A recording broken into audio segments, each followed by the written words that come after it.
April 1st, 2006. The fluorescent lights of Columbus Police Department flickered as Detective Andre Edwards rewound the security footage for the 100th time. Outside, dawn was breaking over Ohio State University's campus. But Edwards couldn't look away from the screen. A young man, medical student, 6'2", brown hair, striped shirt, walking into a bar at 1:15 a.m., talking to two women at 1:55 a.m., then turning back toward the entrance, and then nothing. The detective watched every person exit that bar when it closed at 2 a.m. He counted them, identified them, tracked them down and interviewed them. Everyone who went in came out. Everyone except one. Brian Shaffer walked into the ugly tuna saloon that night. Security cameras recorded him arriving. They recorded him talking. They recorded him moving. But they never recorded him leaving. And Detective Edwards would spend years trying to answer one impossible question. How do you vanish from a building that has cameras on every exit? What began as a night out to celebrate spring break became one of America's most baffling disappearances. A case where the evidence makes no sense, where every theory has a fatal flaw, where even 19 years later, nobody knows if Brian Shaffer walked away, was taken away, or simply ceased to exist somewhere between the bar and the exit. This is the story of a man who disappeared while being watched. Before we dive into this mystery, hit that subscribe button right now. Because real unsolved cases like this, mysteries that defy logic and haunt investigators for decades, that's what we do here. And drop a comment telling me where you're watching from. Ohio? Somewhere else in the U.S.? International viewers? I want to know who's here with me tonight.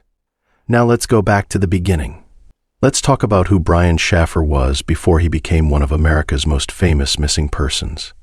Brian Randall Shaffer was born February 11th, 1979, in Pickerington, Ohio, a quiet suburb just outside Columbus. He grew up in a tight-knit family.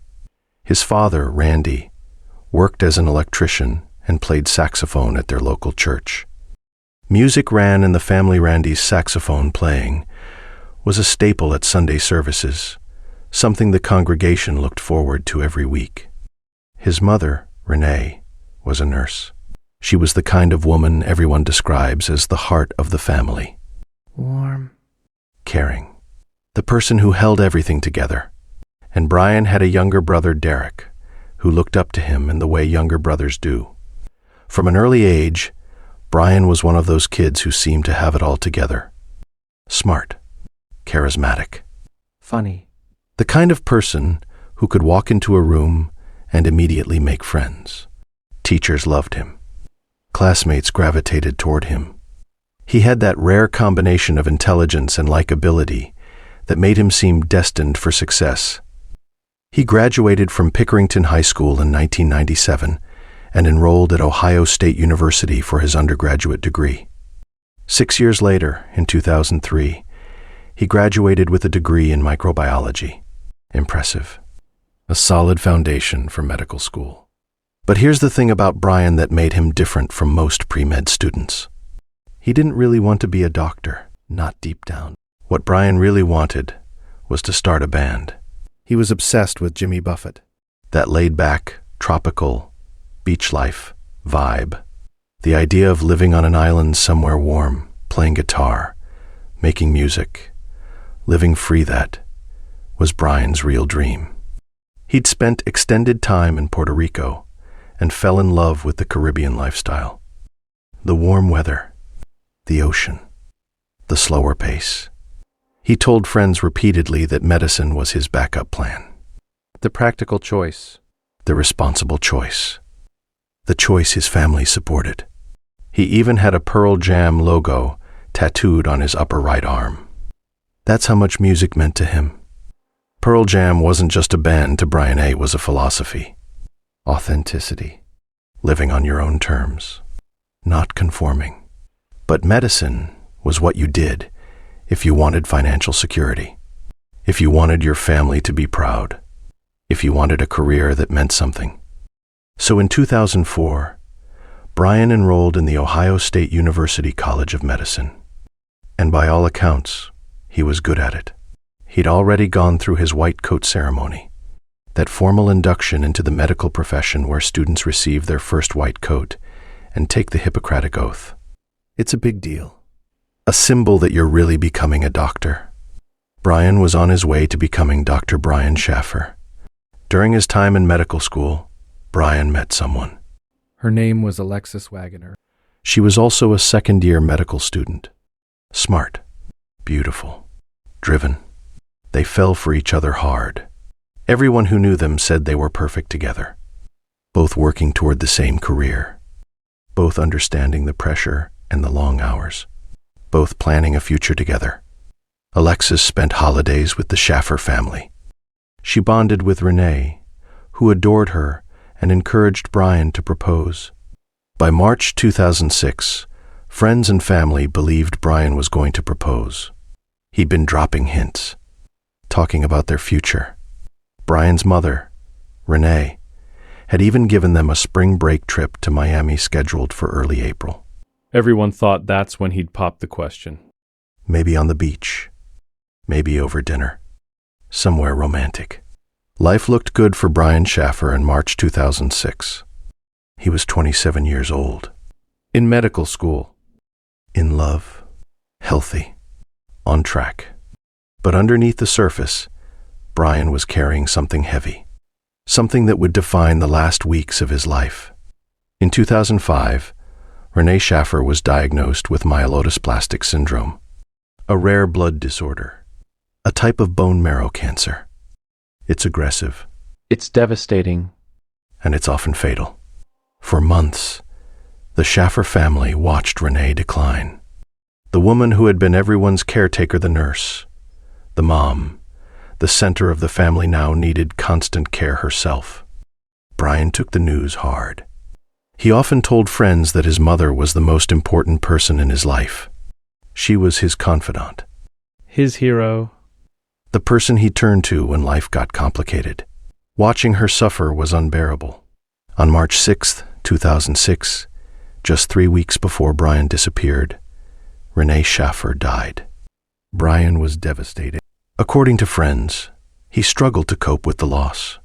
At one point, he told Alexis she should find someone else because he was in a dark place.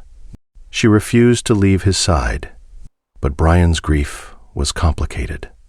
On the day of Renee's funeral, Brian showed up an hour late. Randy had decided to play the saxophone during the service as tribute to his wife, his way of honoring her. But Brian wasn't there. And in Brian's absence, Randy played wrong. There was an awkward silence, people waiting, Wondering where Brian was. And then he finally arrived, an hour after the service had... Why was he late? Was he too overwhelmed to face it? Was he sitting in his car, unable to walk into that church? Was it denial? Grief? Something else? Nobody knows. But that detail would haunt Randy for the rest of his life. The silence, the waiting, the not knowing where his son was. It was a preview of what was to come. Despite the grief, Brian pressed forward. Medical school doesn't stop for tragedy. Exams were approaching. Brian had been pulling all-nighters, cramming, studying through the pain. Friends said he seemed exhausted, dark circles under his eyes. The kind of tired that goes beyond lack of sleep. According to police, Brian's friends didn't think he was experiencing depression or suicidal thoughts. They said he seemed focused on his exams and excited about the Miami trip. But grief is a strange thing. You can look fine on the outside and be crumbling on the inside. You can smile and laugh and function and still be carrying an unbearable weight. Friday, March 31st, 2000. The last day of classes before spring break. Exams were over. Students were celebrating. The pressure was off, at least for a week. Brian had originally planned to go out with his younger brother Derek that night. He called Derek and asked him to link up. But Derek and his wife had to cancel. They couldn't make it. It was the last time Derek ever heard from his brother's voice. So Brian made other plans. He called his friend William, Clint Florence. Clint was a fellow graduate student, a good friend, someone Brian had known for years. They decided to go bar hopping. But first, Brian met his dad for dinner. Around 6 p.m., Brian and Randy Shaffer sat down at a local Outback steakhouse in Columbus. Just father and son. Steak and conversation. A ritual they'd started doing more often since Renee's death. A way to stay connected. A way to fill the void she'd left. Randy looked at his son across the table that night and thought he looked exhausted, completely worn down. The kind of tired that sleep doesn't fix. Brian had been pulling multiple all-nighters for medical school exams. The stress was written all over his face, and Randy had a feeling. One of those parental instincts. A quiet voice in his head saying Brian shouldn't go out that night. That he should just go home and rest. That he needed to take care of himself. But Randy didn't say anything. He later told a radio host, 18 months after Brian disappeared, that he never understood why Brian went out that night. He looked so exhausted, so worn down. And Randy had that feeling, that premonition. But he kept it to himself. Brian was 27. An adult. He could make his own decisions. And it was spring break. He deserved to blow off some steam. So they finished dinner. Said goodbye. Randy watched his son walk to his car. And that was the last time Randy Shaffer saw his son alive. Around 9 p.m., Brian Shaffer walked into the Ugly Tuna Saloona for the first time that night. The Ugly Tuna was a seafood restaurant and bar located on the second floor of the South Campus Gateway complex on High Street in Columbus. To get there, you had to ride an escalator up from the ground level. It was a popular spot for Ohio State students. Tropical themed. Tiki deco. Loud music. Cheap drinks. The kind of place that gets packed on a Friday night. Brian and Clint started there. Had a few drinks. Then they left and went bar hopping through the Arena District and short north areas of Columbus. Multiple bars, multiple drinks, multiple shots. By all accounts, they were having a good time. Celebrating. Letting loose. At one point, around 10 p.m., Brian called Alexis. She'd gone home to Toledo to visit her family before their Miami trip. They talked for a bit. Made plans. Brian told her he loved her and that he was looking forward to their vacation together. She'd later say that was the last time she heard his voice. His voice was upbeat, affectionate. There was no indication of fear or distress. No hint that anything was wrong. Just a boyfriend calling his girlfriend, telling her he loved her, looking forward to their trip. Around midnight, Clint called another friend, a woman named Meredith Reed.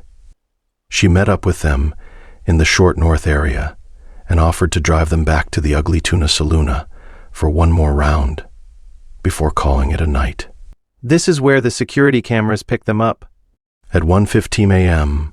on April 1st, 2006, surveillance footage shows 3 people riding the escalator up to the Ugly Tuna's entrance on the second floor. Brian Shaffer in the middle. Clint Florence on one side, Meredith Reed on the other. Brian's wearing a white long-sleeve shirt under an olive-green striped polo. Jeans. White Adidas sneakers. He looks relaxed. A little buzzed, maybe, but in good spirits. He's smiling, talking. Just another college student out celebrating spring break. They walk into the bar. The cameras lose them at that point. There are no cameras inside the Ugly Tuna itself, just outside the entrance. For the next 40 minutes, Brian, Clint, and Meredith are inside drinking, talking, dancing maybe, celebrating spring break like hundreds of other college students that night. The bar is packed. Loud music, bodies everywhere. The kind of chaos that makes it easy to lose track of someone. And then, at 1:55 a.m., the cameras pick up Brian again. He's outside the entrance to the bar, Standing near the escalators. talking to 2 young women, College-aged. later identified as students Clint knew from Ohio State. Brian is smiling. Animated. According to the women, he was friendly, maybe even a little flirty. He asked for one of their phone numbers. She gave it to him. They chatted for maybe 2 minutes. Light conversation.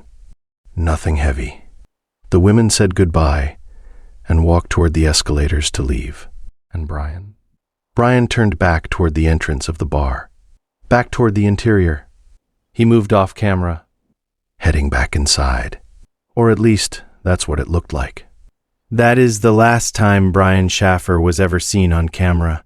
1:55 a.m. April 1st, 2006. 2 minutes before the bar officially closed. About 5 minutes later, at 2 a.m., the bar closed. Last call had been announced. Staff started ushering people out. The ugly tuna emptied. Patrons filtered down the escalators into the night. Security cameras captured all of them. Dozens and dozens of people, stumbling. Laughing. Some alone, some in groups. Clint and Meredith looked around inside the bar for Brian. They tried calling his cell phone. No answer. They sent texts. No response. They checked the bathroom. Not there. They asked the bartender if he'd seen Brian. No. They figured he must have left already without telling them. Maybe he was tired. Maybe he got a ride home. Maybe he slipped out when they weren't looking. It wouldn't be the first time someone left a bar without saying goodbye. So Clint and Meredith left. They went down the escalator. Got in Meredith's car. Drove home. And they didn't think much of it. People lose track of friends at bars all the time. It happens. But Sergeant John Hurst, one of the lead investigators, later revealed something on the Brian Shaffer, Dead or Alive podcast. Something that changes the context of that night. Inside the bar, before Brian was last seen on camera, he and Clint got into a verbal argument, a disagreement. The subject of the argument was never revealed, but it happened. Brian and his best friend argued about something that night. Was it serious? Was it just drunk bickering? Was it something that would make Brian want to leave without telling Clint? Nobody knows. But it's another piece of the puzzle. Another question without an answer. The next day, Saturday, April 2nd, Brian's girlfriend Alexis tried calling him multiple times. Every call went straight to voicemail. She wasn't too worried yet. He was probably sleeping off a hangover. He'd call her back when he woke up. She'd see him Monday at the airport for their Miami flight. Sunday, April 3rd. Still no word from Brian. Alexis called Randy Shaffer. Have you heard from Brian? No.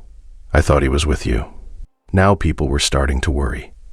It wasn't like Brian to just disappear, to not return calls, to not check in, especially with a flight to Miami scheduled for the next day, especially when he was supposedly planning to propose.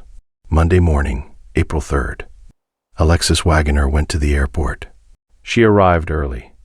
Bags packed. Excited for the trip. Expecting Brian to show up any minute with that smile of his, apologizing for not calling, ready to go. She waited at the terminal. Minutes turned into an hour. An hour turned into 2. Brian never showed. She waited until it was clear they'd missed the flight. And then she called the police. Brian Shaffer was officially reported missing. Columbus police immediately started investigating. They went to Brian's apartment on King Avenue, about 6 blocks from the ugly tuna saloon. His car was parked outside, a Chevrolet, untouched. Keys still in the ignition, according to some reports. Inside the apartment, everything looked normal. His bed was made. His medical textbooks were neatly stacked on his desk. No signs of a struggle. No signs of forced entry. No signs that anything violent had happened. Nothing appeared to be missing except Brian himself.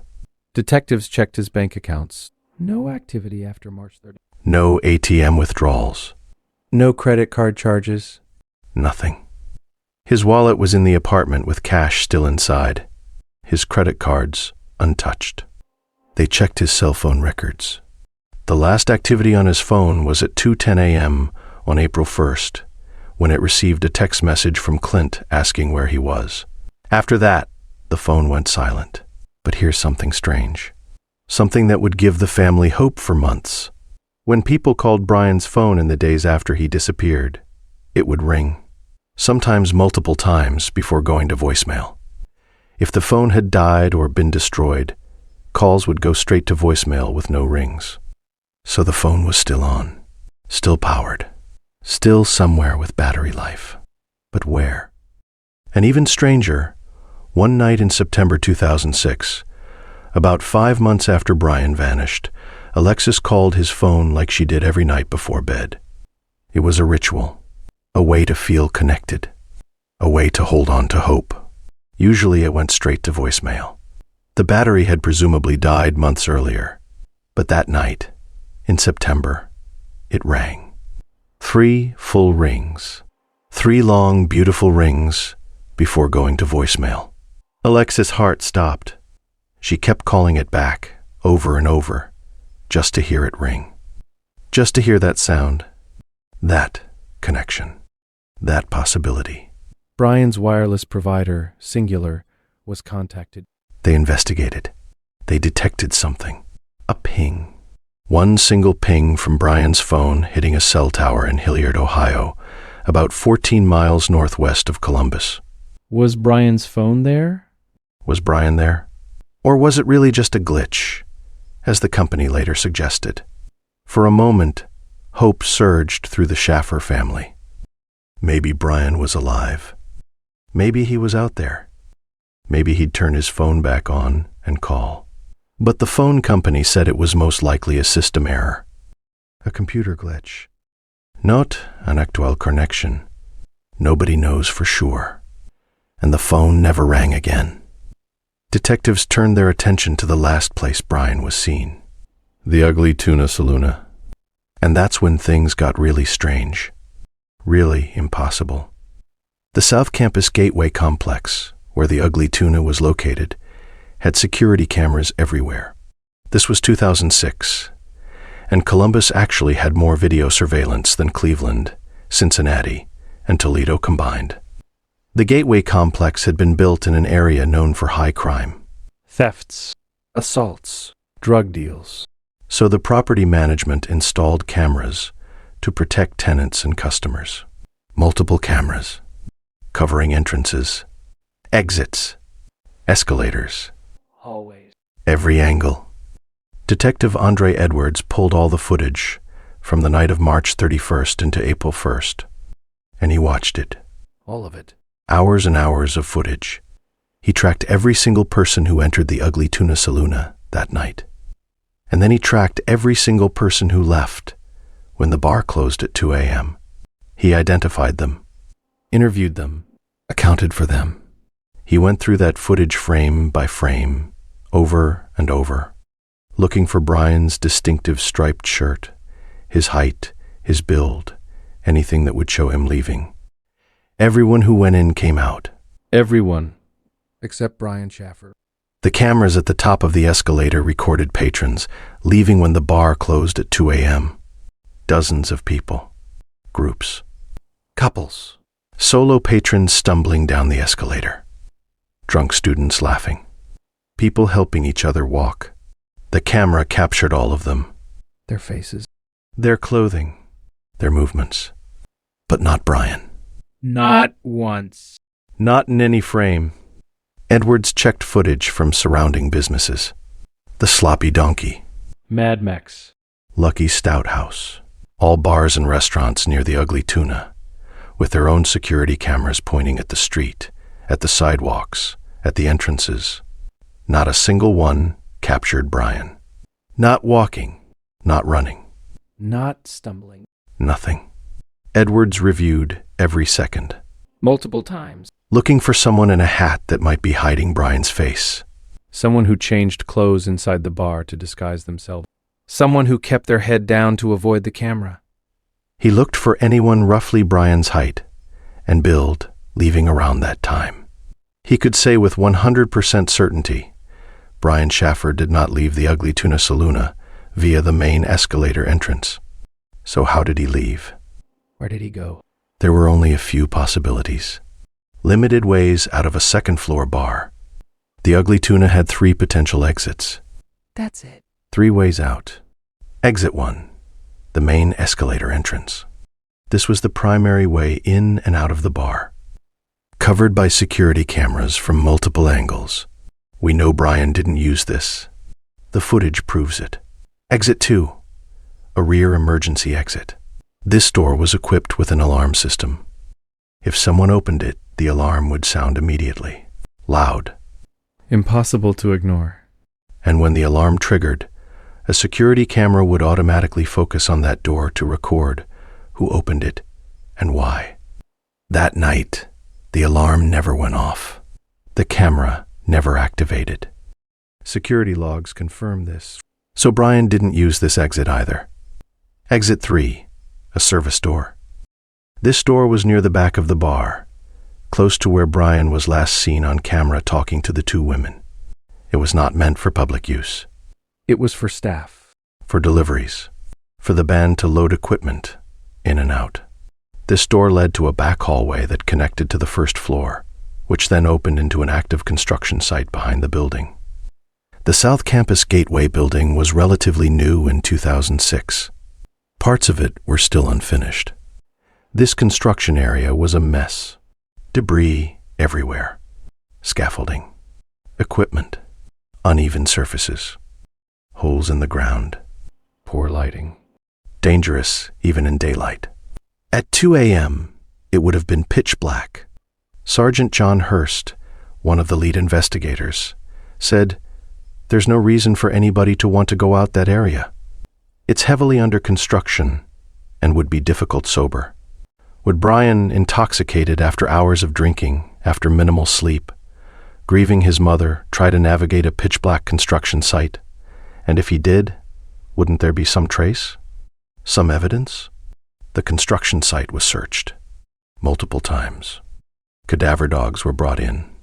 The dogs showed some interest in certain areas, but nothing definitive was found. No blood, no clothing, no body, no evidence that Brian had ever been there. But here's the thing that makes this case so mind-bending, so absolutely frustrating for investigators. Police interviewed the staff of the Ugly Tuna Saloon, bartenders, waitresses, security personnel. Night.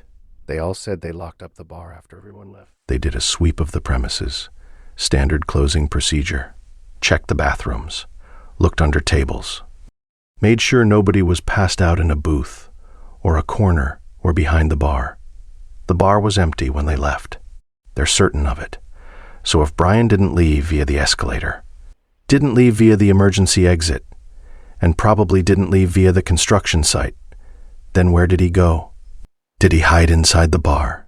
Some people theorize that Brian hid somewhere in the bar after closing. Maybe in a storage room, maybe in a closet, maybe behind the bar itself, maybe in a space the staff missed during their sweep. Maybe he was planning to rob the place, or maybe he just passed out drunk somewhere dark and hidden, and the staff walked right past him. And then the next morning, when employees came back to open up for the day, Brian slipped out unnoticed through the service entrance. It's possible. Drunk people hide in strange places. Drunk people make terrible decisions. But it seems unlikely for Brian. He wasn't the type to break into places or cause trouble. He was a medical student, responsible, smart. And if he had spent the night hiding in the bar, someone would have noticed him leaving the next morning. Others theorize that Brian left with the band. The Ugly Tuna had live music that night. When the bar closed at 2 a.m., the band packed up their equipment and gear. Rather than hauling everything down the escalator, which would be a nightmare with amplifiers and drum kits, they used the service entrance. They carried their equipment out through that back door, through the hallway, out into the construction area, where their van was presumably parked. Maybe Brian, drunk and disoriented, saw them leaving and thought it was a shortcut home. Maybe he followed them. Maybe he thought the service door led somewhere convenient. But the band members were interviewed multiple times. None of them remember Brian leaving with them. None of them remember seeing him near the service door, and if he had exited with them into the What happened next? Did he wander off into the darkness? Did he fall into something? If you're still with me right now, drop a comment that says, "I'm still here." Because what comes next is where this case gets even stranger, even more suspicious, and it involves the people closest to Brian. The Columbus Police Department threw everything at this case. They understood immediately that this was unusual, serious. A medical student doesn't just vanish. In the first few days alone, up to 50 officers were actively searching for Brian. 50. That's a massive deployment of resources. They searched nearby buildings. They searched parking garages. They searched dumpsters. They searched the Olentangy River, which runs through Columbus near campus. Dive teams, sonar equipment, underwater cameras. They even got permission from the city to search the sewer system, miles of underground tunnels beneath Columbus. Dark, wet, dangerous. Officers went down there with flashlights and waded through waste, looking for any sign of Brian. Nothing. They brought in helicopters with thermal imaging. They flew over the area at night, looking for any heat signature that might indicate a body, living or deceased. Nothing. They expanded the search radius, miles in every direction. Checked abandoned buildings, wooded areas, fields, every place. Body could be hidden, or a person could be hiding. Nothing. Not a trace. Not a shoe. Not a piece of clothing. Not a single shred of physical evidence that Brian Shaffer had walked this earth after 1:55 a.m. on April 1st, 2006. Detective John Hurst, who led the investigation for years, has said this case haunted him, that it was unlike anything he'd ever worked, because usually there's something, a witness, a piece of evidence, a body, something. But with Brian, nothing, just absence. Everyone who had been with Brian that night was asked to take a polygraph test. Standard procedure in a missing persons case. You eliminate the people closest to the victim first. His father, Randy, took the polygraph, passed. Meredith Red, the friend who drove Brian and Clint back to the Ugly Tuna, took the polygraph, passed. The two young women Brian was seen talking to at 1:55 a.m. They were identified in 2009, 3 years after Brian disappeared. They said police never asked them to take a polygraph. They cooperated fully, gave statements. But there's one person who did get asked to take a polygraph and refused. Clint Florence, Brian's best friend. The last person confirmed to see him that night. The person Brian had been with all evening. He refused to take a polygraph test, and he lawyered up. Immediately. Clint initially cooperated with police. Night told them they'd been bar hopping. Said he and Meredith lost track of Brian. Assumed he'd left and gone home. Got no answer. Went home themselves. But when police asked him to take a lie detector test, Clint hired an attorney, Neil Rosenberg, a criminal defense lawyer.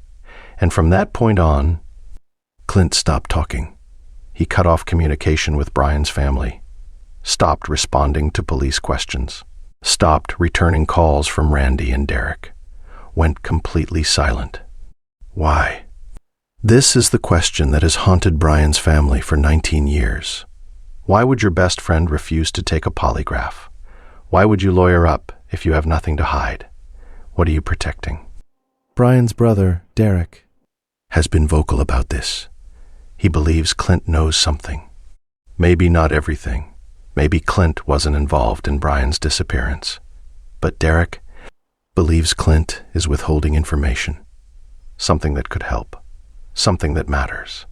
Derek has said in interviews that after police got involved, after the investigation intensified, Clint withdrew, changed, stopped being the friend he used to be, stopped caring about finding Brian. And it's suspicious. It looks terrible. Clint's attorney, Neil Rosenberg, sent a letter to Don Corbett, a private investigator the Shaffer family hired to continue the search when they felt police weren't doing enough. The letter was dated September 22, 2008, more than 2 years after Brian vanished. In it, Rosenberg wrote something that stunned the family. He wrote, "If Brian is alive, which is what I'm led to believe after speaking with the detective involved, then it is Brian, and not Clint, who is causing his family pain and hardship. Brian should come forward and end this." Wait. What? The attorney is suggesting Brian is alive, that Brian walked away voluntarily, That this whole thing is Brian's choice? that he's out there somewhere, deliberately putting his family through hell. That's a hell of a thing to say to a grieving family, and it raises massive questions. What does Clint know that makes his lawyer think Brian is alive? Did Brian say something to Clint that night? Did he hint at wanting to disappear?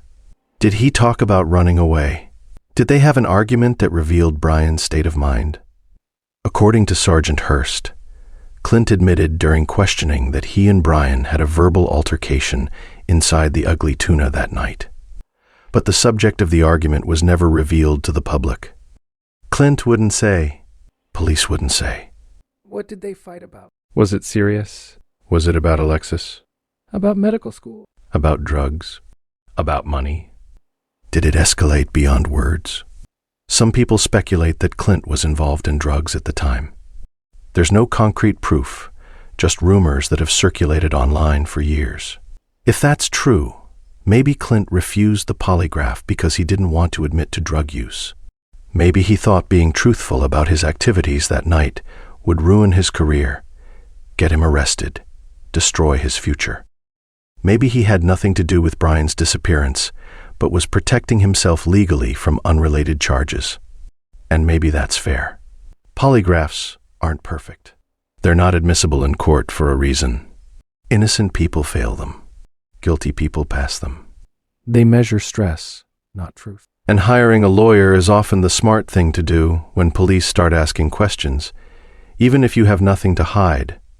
Criminal defense attorneys will tell you, never talk to police without a lawyer, even if you're innocent, especially if you're innocent. But the optics? The optics look terrible. Your best friend vanishes. His family is desperate for answers. His father is organizing search parties, putting up billboards, drowning in grief, and you refuse to help beyond your initial statement. You lawyer up and go silent. You cut off contact with the family. It's hard not to be suspicious. It's hard not to wonder what you're hiding. Alexis Wagner, Brian's girlfriend, has said publicly that she doesn't think Clint was involved in Brian's disappearance. She doesn't believe Clint hurt Brian, but she also doesn't know what happened. Nobody does.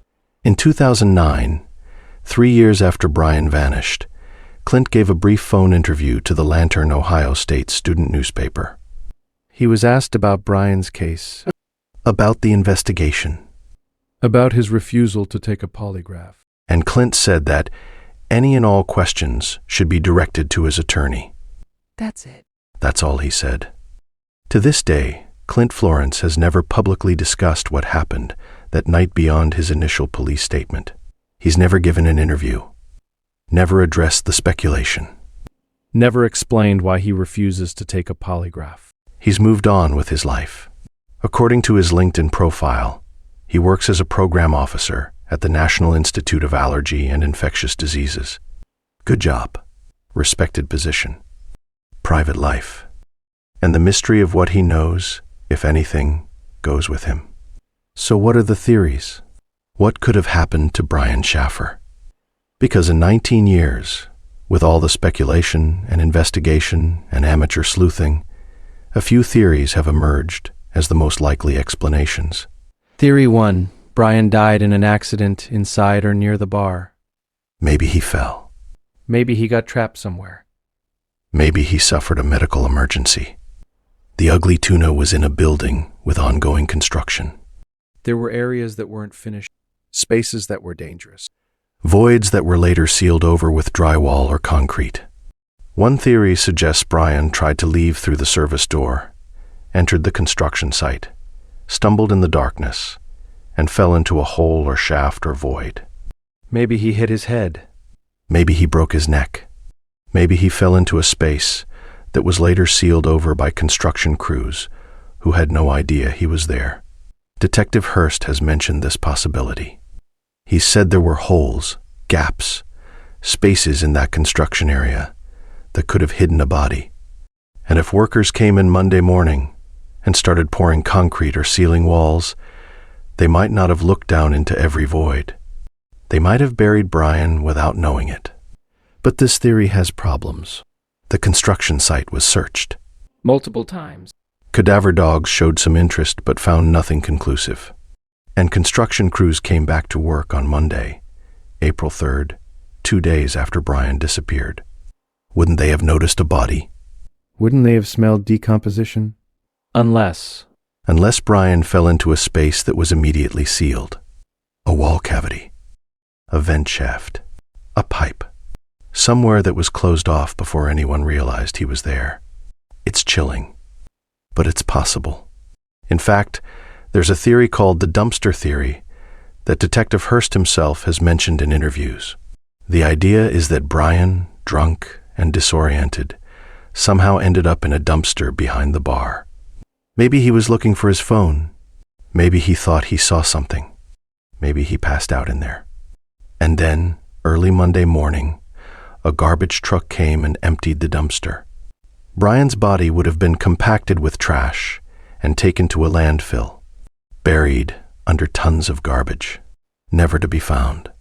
Hurst has said he can't rule this out, and it's terrifying because it would explain everything. Why there's no body. Why there's no evidence. why the cameras didn't catch him leaving. He never left. He was carried out with the trash. But again, no proof. Just speculation. Theory 2. Brian was murdered and his body disposed of. The area around the Ugly Tuna was known for crime in 2, but again, no proof. Just speculation. Theory 2. Brian was murdered and his body disposed of. The area around the Ugly Tuna was known for crime in 2006. Assaults, robbery, drug deals, Students getting jumped outside bars. It's possible Brian left the bar through the service exit, encountered someone with bad intentions in that dark construction area, and was killed. Maybe a robbery gone wrong. Maybe a random attack.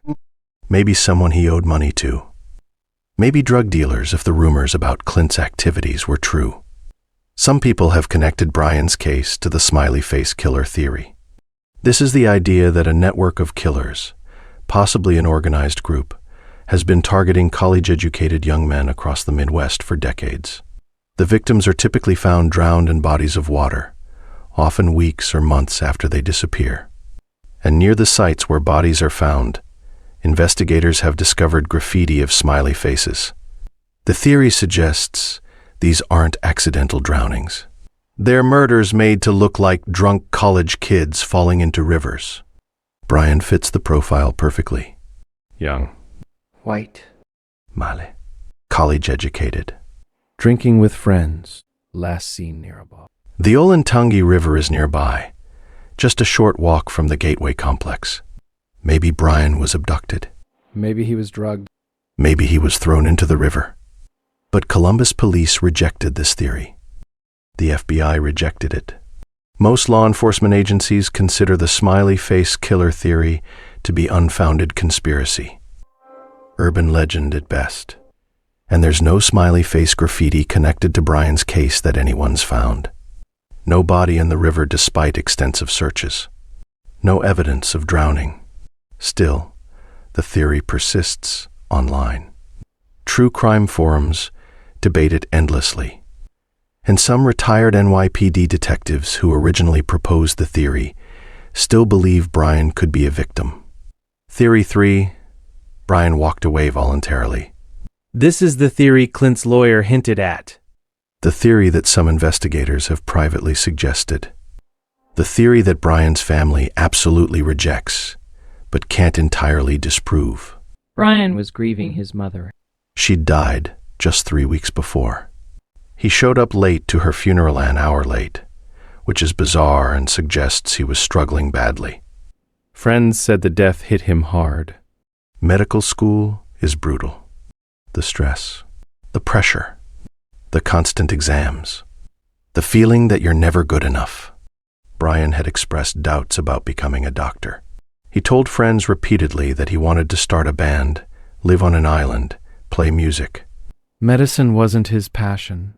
It was his obligation, and he had that tattoo, that Pearl Jam logo on his arm, a symbol of rebellion, of living authentically, of not conforming. What if that night, drunk and emotional and grieving, Brian made a decision? What if he looked at his life, the medical school pressure, the expectation to propose to Alexis, the responsibility of being the good son after his mother's death, and he couldn't do it anymore? What if he walked out of that bar through the construction exit, kept walking, and never looked back? What if he hitchhiked out of Columbus? Made his way to somewhere warm, somewhere tropical like he always dreamed. Changed his name. Started over? It sounds crazy, but people do it. Robert Hoagland did it in Connecticut in 2013. Lived under a fake name for 9 years before he was found. Bryce Lespisa did something similar in California, though he was eventually identified. Could Brian have done the same thing? Could he be out there right now, living under a different name, playing guitar in some beach bar, convincing himself his family is better off without him? There are problems with this theory. Big problems. Brian left everything behind. His car, his wallet, his ID, his credit card, his phone. How do you start a new life with no money and no identification? You'd need help. You'd need someone to give you cash, give you a place to stay, help you get fake documents. Brian's bank accounts have never been accessed since the night he disappeared. Not once. No ATM withdrawals, no deposits, no activity. His social security number has never been used. No employment records. No tax filings. No medical records. No arrests. No nothing. If Brian walked away, he's done an incredibly thorough job of staying off the grid for 19 years. No social media presence. No slip-ups. No accidental appearances in the background of someone else's photos. Nothing. And there's the emotional factor. Brian was close with his family. He loved his dad, his brother. He talked to Derek regularly, tried to hang out with him that very night. He was in love with Alexis. Planning a future with her. Would he really abandon all of them without a word? Would he let them suffer for 19 years? Would he let his father die without ever knowing what happened to him? Some people think yes. Grief does strange things to people. Depression can make you feel like everyone would be better off without you. Maybe Brian convinced himself that disappearing was the kindest thing he could do. That his family would move on faster if they thought he was dead rather than watching him struggle. Or maybe Brian just snapped. Maybe the stress broke him. Maybe he looked at his life and couldn't see a way forward, so he chose to become someone else. But his family doesn't buy it. Derek Shaffer has said repeatedly, passionately, that Brian would never do that. He wouldn't abandon them. He wouldn't put them through this torture. Not without at least leaving a note. Not without some explanation. Theory 4. Brian is still in the building. This might be the creepiest theory. The one that makes your skin crawl. What if Brian never left the ugly Tuna Saloona? What if he died inside the bar, and his body was hidden or sealed away somewhere no one's found? The building has been renovated multiple times since 2006. Walls have been torn down and rebuilt. Floors have been redone. The ugly tuna itself closed years ago. The space has been gutted and turned into other businesses. If Brian's body is in that building inside a wall, under a floor, in a crawl space, it might stay there forever. Unless someone decides to demolish the entire structure down to the foundation. Some people theorize that Brian had an accident inside the bar. Maybe he fell down the garbage chute. Maybe he crawled into a storage space thinking it was a bathroom and couldn't get out. Maybe he suffocated. Maybe he had a medical emergency, a heart attack, a seizure, something sudden that killed him in a hidden spot. But investigators checked the garbage chute. They checked storage rooms. They checked everywhere accessible. The bar staff did a sweep before they locked up. They insist the bar was empty. Others think the bar staff might have been involved. Maybe Brian got into an altercation with security. Bouncers can be rough. Maybe Brian was injured or killed, accidentally in a confrontation. Maybe someone panicked. Maybe the staff hid the body in the construction area to avoid a lawsuit, a criminal charge, the bar getting shut down. It sounds far-fetched, and there's absolutely no evidence to support it. No witnesses. No reports of fights. No suspicious behavior from staff members. But when every other explanation fails, when every theory has massive holes, people start considering scenarios that seem impossible. Over the years, there have been reported sightings of Brian. Dozens of them. In 2008, someone reported seeing a man who looked like Brian working as a waiter in Hilton Head, South Carolina. Brian had vacationed there with his family and loved it. Police investigated. It wasn't him. In 2019, a photo surfaced online. A homeless man sitting on a street corner in Tijuana, Mexico. People thought he looked like Brian.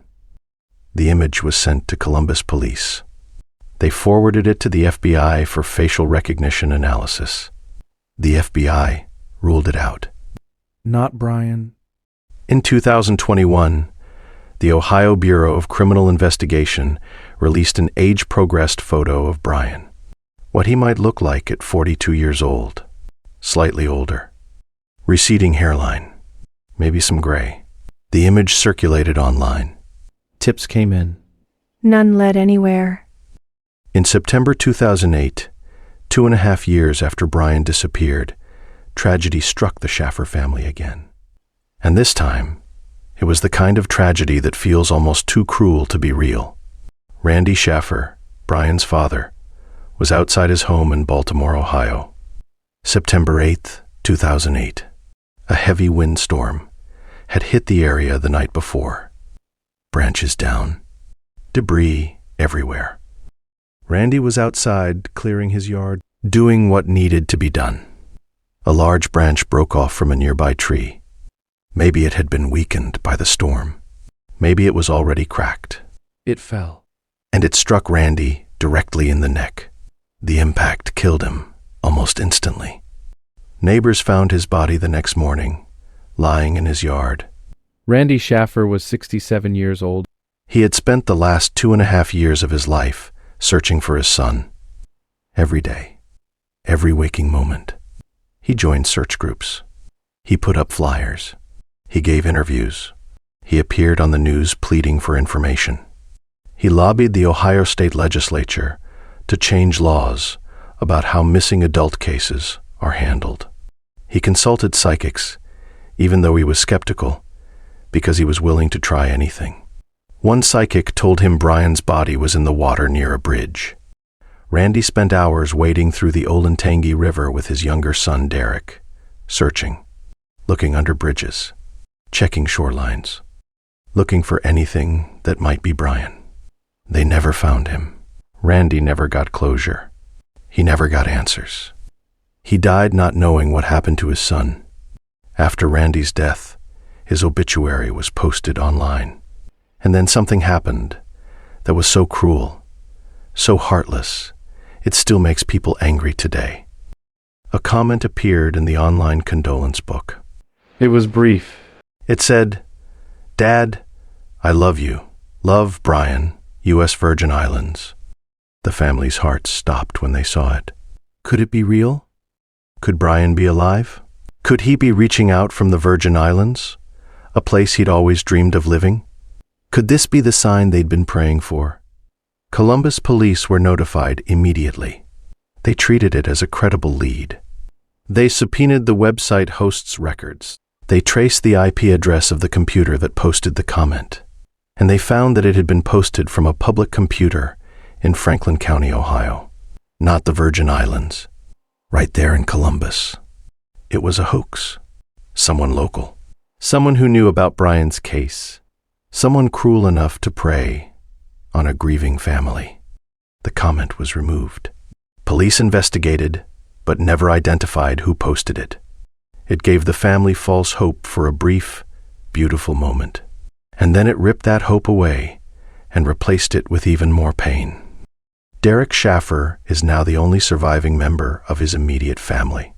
His mother died of cancer in March 2006. His brother vanished in April 2006. His father was killed in a freak accident in September 2008. Derek is alone, and he's carried the weight of this mystery for 19 years. He's appeared in documentaries. He's kept Brian's case in the public eye. He's given interviews to podcasts, news stations, true crime shows. He's never given up hope. In interviews, Derek has expressed frustration with Clint Florence. He said he believes Clint knows more than he's revealed. That Clint's refusal to take a polygraph is suspicious. That Clint cutting off contact with the family suggests guilt, or at least knowledge. But Derek has also said he doesn't think Clint hurt Brian. He doesn't think Clint was involved in anything violent. He just thinks Clint knows something. Something that could help. And Clint's silence has been torturous. Alexis Wagoner, Brian's girlfriend, has also moved on with her life. It took years.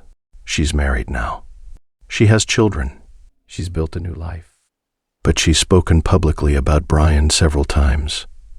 She said she believes he's probably dead, that something terrible happened that night. Some kind of accident or tragedy. She doesn't believe he would have walked away from her, from the life they were planning. She thinks he would have proposed in Miami. She thinks they would have gotten married, become doctors together, built the future they'd talked about. But instead, she has questions and grief, and a life that went in a completely different direction. Brian's case was featured on investigation discovery show Disappeared in 2008. The episode is called Into Thin Air. It details everything. The last night. The surveillance footage. The impossible vanishing. It ends with no resolution, just a family in agony. The case has been covered by countless podcasts since then. Trace Evidence, True Crime Garage, The Vanished, My Favorite Murder. Everyone has an opinion. Everyone has a theory, but nobody has proof. The Columbus Police Department still considers Brian's case open and active. Detective Blanche Tucker now oversees the investigation. She said in interviews that she believes someone already interviewed by police knows more than they've said. That someone is withholding information, whether intentionally or because they don't realize what they know is important. She's planning to re-interview key people in the case, including, presumably, Clint Florence. Though whether he'll cooperate without his lawyer present is another question. Crime Stoppers of Central Ohio still has a reward for information leading to Brian's whereabouts or to the resolution of his case. The FBI has Brian listed in their database of missing persons, and tips still come in. Not often, but regularly enough that the case stays active. Every few months, someone calls. Someone thinks they saw him. Someone remembers something from that night. Someone has a theory they think police haven't considered. Every tip is followed up. Every lead is investigated. But so far, nothing has brought Brian home. So what do I think happened? Honestly, after researching this case for hours, reading every interview, watching every documentary, analyzing every detail, I think Brian died in an accident that night. I don't think he was murdered. I don't think he walked away voluntarily. I think he left the Ugly Tuna Saloona through that service door, either following the band, or thinking it was a shortcut, or just disoriented and drunk and not thinking clearly. I think he entered the construction site, and I think something happened there. Maybe he fell. Maybe he got trapped. Maybe he suffered a head injury and died quickly. And I think his body ended up somewhere it's never been found. Maybe in a wall that was sealed days later. Maybe in a dumpster that was emptied before anyone realized he was missing. Maybe in a void beneath the building that's still there, hidden. The construction site is the key. It has to be. It's the only exit that makes sense. And it was chaotic, dangerous, full of places where a body could be hidden or lost. But there's a part of me that can't shake Clint's involvement. Not in a violent way. I don't think Clint hurt Brian, but I think Clint knows something.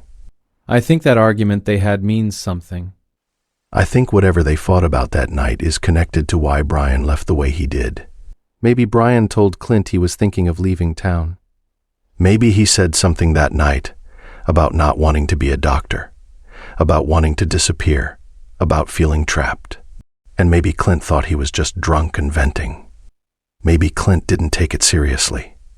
And now, years later, Clint realizes the conversation was important. But if he admits he knew Brian was thinking of leaving, it makes him look suspicious. It makes it look like he helped Brian disappear. So Clint stays silent, refuses to talk, protects himself, even if it means Brian's family never gets answers. That's my theory. But it's just a theory, like all the others. Here's what I want you to think about. What do you believe happened to Brian Shaffer? Do you think he died in the construction site and his body was hidden or sealed away? Do you think he was murdered and disposed of somewhere police haven't looked? Do you think he walked away voluntarily and is living under a new identity somewhere? Do you think Clint Florence knows more than he said? Do you think that argument between Brian and Clint is the key to everything? Drop your theory in the comments right now. I'm reading every single one, because this case has stumped investigators for 19 years. Maybe one of you will see something everyone else missed. Maybe one of you knows something. If this story got to you, and I don't see how it couldn't, hit that like button. Share this video. Brian Shaffer's case deserves to be solved. His family deserves answers. And maybe, just maybe, someone watching this right now has information that could crack this case wide open. And if you want more unsolved mysteries like this, cases that defy logic and haunt you for days, I just posted a video about a Minnesota college student who disappeared during a 47-minute phone call with his father. He walked through fields, described everything he was seeing, and then he said, "Oh shit," and the line went dead. He was never found. Check it out after this. Brian Randall Shaffer, born February 11th, 1979. Missing since April 1st, 2006. Last seen at 1:55 a.m. on security camera outside the Ugly Tuna Saloon in Columbus, Ohio. 6'2", about 165 pounds, brown hair, hazel eyes. He has a Pearl Jam tattoo on his upper right arm, a small distinguishing mark, a black spot on the iris of his left eye. He was wearing an olive green striped polo shirt over a white long-sleeve shirt, blue jeans, and white Adidas sneakers with black stripes. If you have any information about Brian Shaffer's disappearance, contact the Columbus Police Department. You can remain anonymous. Someone out there knows something. Someone saw something that night. Someone heard something. Someone has a piece of this puzzle. And maybe that someone is watching this right now. Brian Shaffer walked into a bar 19 years ago and never walked out. Security cameras were watching, but they didn't capture the truth. For 19 years, his family has been asking the same question. Where is Brian? And for 19 years, nobody has been able to answer. Derek Shaffer is still searching for his brother, still hoping, still holding on to the possibility that Brian is alive somewhere. That one day, the phone will ring. That one day, there will be answers. Rest easy, Brian.